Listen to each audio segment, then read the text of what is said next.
যেদিন নবীজি মারা যাবেন,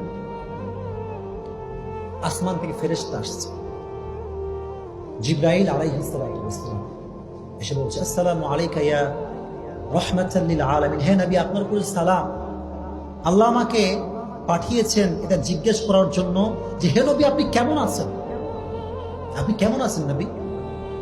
নবী বললেন, জিবরাইল, আমার অবস্থা বেশি একটা ভালো না।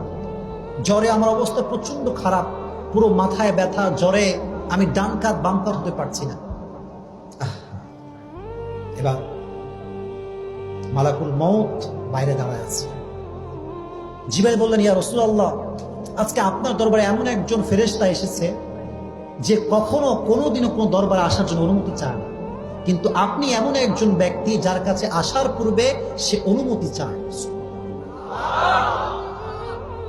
হাবিব বললেন, ঠিক আছে, নিয়ে আসো, নিয়ে আসো। মালাকুল মউত আসলো। আসার পর নবীকে এসে সালাম করো, সালাম।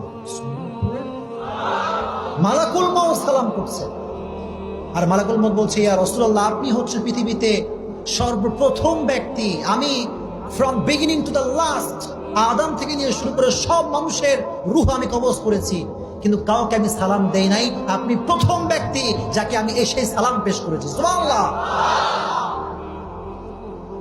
নবীজি শেষ মুহূর্তে চলে আসছে, বলছেন যে মালাকুল মউত, তুমি কেন এসেছো?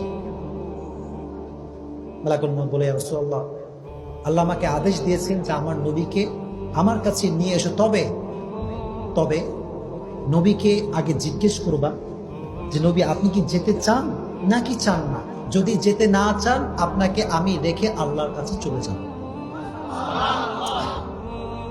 তারিক জামিনের একটা বয়ান আমি শুনছিলাম, পাকিস্তানের একজন বড় টপ ফেমাস স্কলার। উনি একটা কথা বললেন যে যাহা मौत भी पूछ कर आती है उस हस्ती से प्यार ना करे तो किस हस्ती से प्यार करे। যেখানে মৃত্যুটা অনুমতি নিয়ে, আদেশ নিয়ে এখানে আসে, মৃত্যু অনুমতি চায় যে আপনাকে মৃত্যু দেওয়া হবে কি হবে না, তারে ভালো না বাসলে যুবক তুমি তাকে ভালোবাসবা, ঠিক কিনা বলেন? মৃত্যু অনুমতি চায় যে আপনি কি মৃত্যু গ্রহণ করতে চান কি চান না।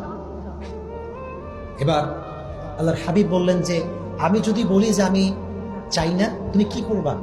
মালাকুল মউত বলল, ইয়া রাসূলুল্লাহ, আপনি যদি না চান, আমি এখান থেকে সোজা আমার রবের কাছেই চলে যাব। সুবহানাল্লাহ।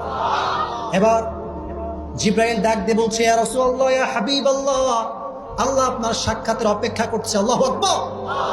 আল্লাহ আপনার অপেক্ষা করছে, আপনার দিদারের অপেক্ষা করছে। সর্বশেষ মুহূর্তে